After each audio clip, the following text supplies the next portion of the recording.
क्या करना है, उसकी ब्लीडिंग वगैरह को कंट्रोल करना है। तो अभी एग्जाम्पल के तौर पे आपको मतलब एक समझाने के तौर पे जैसे बता रहा हूँ, हमारा एक साथी है, एक रेस्क्यूअर है, और उसको इस प्रकार की इंजरी होगी है, चोट होगी है, उसको हेड में इंजरी होगी है या उसके हाथ पे इंजरी होगी है और बहुत ज़्यादा ब्लड निकल रहा है। तो हम उसको कंट्रोल कैसे करेंगे? तो आमतौर पे आपने देखा है, जैसे हम कहीं खेत में गए हैं, बाजार में गए हैं, स्कूल में चोट लगी तो हम क्या करते हैं, सबसे पहले उसको दबा लेते हैं ना। तो बस यही टेक्निक्स है। पुराने आदमी थे वो लोग क्या करते थे, मिट्टी लगा लेते थे।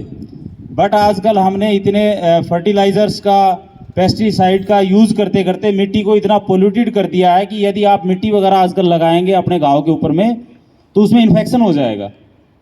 तो आपने क्या करना है, जो यहाँ पे तो जो भी पैरामेडिकल स्टाफ होता है, एनडीआरएफ है, हमारे पास में ये चीज़ें अवेलेबल है क्योंकि प्रोफेशनल हैं। बट आपके पास में घर में या कहीं रोड पे या स्कूल में एक्सीडेंट हो गया तो हो सकता है कोई गोज पीस या पट्टी ना मिले। तो उस टाइम पे आपने क्या करना है, कोई भी अपना साफ कपड़ा है या रुमाल वगैरह है, उसको आप निकाल के भी यूज़ कर सकते हैं। तो सबसे पहले आपने उस जगह पे डायरेक्ट प्रेशर लगाना है। एग्जाम्पल के तौर पे जैसे बताया कि इनको यहाँ पे चोट है तो इन्होंने क्या किया, यहाँ पे डायरेक्टली उसको प्रेशर लगा के अप्लाई कर दिया। डायरेक्ट प्रेशर वाली कंडीशन सिर्फ हमारी बॉडी में एक जगह पे अप्लाई नहीं करनी है आपको। यदि किसी को डीप हेड इंजरी हुई है, सर के अंदर में गहरी चोट लगी है, तो उस टाइम पे आपने कोई भी डायरेक्ट प्रेशर लगा के उसको ब्लड को एकदम नहीं रोक देना है, क्योंकि इससे वो अंदर में क्लॉट हो जाएगा।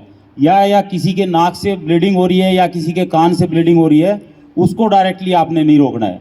उसके बाहर में जेंटली आपने कोई कपड़ा वगैरह या रुमाल वगैरह या गोज पीस है, पट्टी का पीस है, वो लगा देना है ताकि वो ब्लड पूरी बॉडी पे ना फैले, बट वो निकलता रहे। आपने उसको रोकना नहीं है। यदि आपने उसको रोक दिया तो वो इंटरनली उसको क्लॉट हो जाएगा और उसको और ज़्यादा डैमेज हो जाएगा। ठीक है। बाकी बॉडी पार्ट्स के लिए आप कहीं भी आप उसको ब्लीडिंग हो रही है, आप उसको डायरेक्ट प्रेशर लगाइए। यदि इससे भी नहीं रुक रहा है तो ऐसे होता है ना कि हम एक पंप चल रहा है हमारा या मोटर चल रही है, यदि उसके पाइप को हम ऊपर उठा देंगे तो क्या होगा, फिर उसका प्रेशर कम हो जाएगा। तो जो एक्सट्रीमिटीज़ है हमारी, हाथ या पैर है, यदि पैर में चोट है तो उसको लेटा के उसके पैर को आप थोड़ा एलिवेट कर दीजिए हार्ट के लेवल से, तो उसके वहाँ पे ब्लड का फ्लो कम हो जाएगा और उसकी ब्लीडिंग कंट्रोल हो जाएगी। कोई कोई चीज़ होती है सीवियर कंडीशन, जैसे एम्पुटेशन के मामले होते हैं। यदि किसी का हाथ या पैर कट गया तो आप जितना मर्जी डायरेक्ट प्रेशर लगाते रहो, जितना मर्जी उसको एलिवेट करते रहो, आप उसकी ब्लीडिंग को कंट्रोल नहीं कर सकते हैं। तो ऐसी कंडीशन में आप उसकी ब्लीडिंग को कंट्रोल कैसे करेंगे? डिजास्टर का सिनेरियो है, डॉक्टर के पास पहुंचने में हमें क्या पता डॉक्टर की या पैरामेडिक स्टाफ की हमें हेल्प 6 घंटे में मिलेगी, 10 घंटे में मिलेगी या 15 घंटे में मिलेगी, कुछ नहीं पता है। उसका हाथ कट गया है तो आप उसके ब्लीडिंग को कंट्रोल कैसे करेंगे? इसमें दो चीज़ें आती हैं, आपने ब्लीडिंग कंट्रोल भी करनी है और उसके ऑर्गन्स को डेड होने से, हाथ में जो उसके सेल्स हैं उनको डेड होने से बचाना है। तो उसके लिए हम क्या तरीका अप्लाई करते हैं, आपने कोई भी एक सॉफ्ट कपड़ा या रस्सी लेनी है, ठीक है, और उसको जेंटली हाथ के ऊपर में या पैर के ऊपर में जहां पे उसका वो पार्ट कटा हुआ है, बट आपने हमेशा ये चीज रखना है कि ये तरीका सबसे लास्ट है। जब आप किसी भी तरीके से ब्लड को, उसकी ब्लीडिंग को कंट्रोल नहीं कर पा रहे हैं, तब आपने टूर्निकेट बोलते हैं इसको, या आपने हिंदी में बोलना है बंदा लगाना, तो आपने इसको करना है। तो आपने क्या करना है, इसको जेंटल बांधना है, ऐसे नहीं बहुत हार्ड बांध दिया। उसके बाद कोई भी हार्ड लकड़ी या पेन वगैरह ऐसी चीज है उसके ऊपर रखो और इसको बांधो।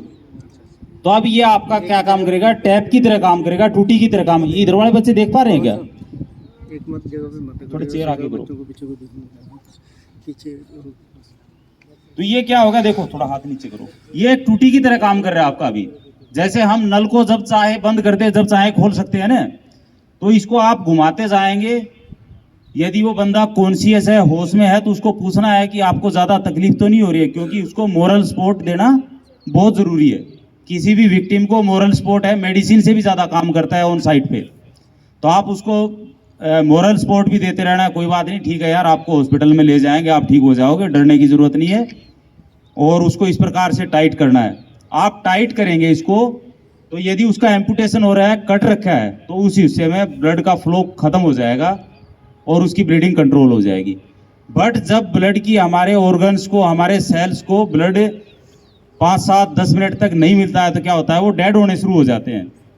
ऑक्सीजन की कमी से और उनको न्यूट्रिएंट्स नहीं मिलते हैं, इसकी वजह से वो डेड होने शुरू हो जाते हैं। तो यदि ये सेल्स डेड हो गए आगे, मान लो इसकी उंगलियां कटी थी यहाँ से और हमने यहाँ से इसको परमानेंट बांध के छोड़ दिया और डॉक्टर के पास पहुँचा है 2-3 घंटे 4 घंटे में, तो हो सकता है डॉक्टर को इसका पूरा हाथ ही काटना पड़ जाए। तो हमने अच्छा किया है बुरा किया? बुरा हो गया ना। तो इसलिए आपने इस टेक्निक को लेना है, टूर्निकेट वाली को इस प्रकार से एक टूटी बना देनी है, टैप बना देनी है।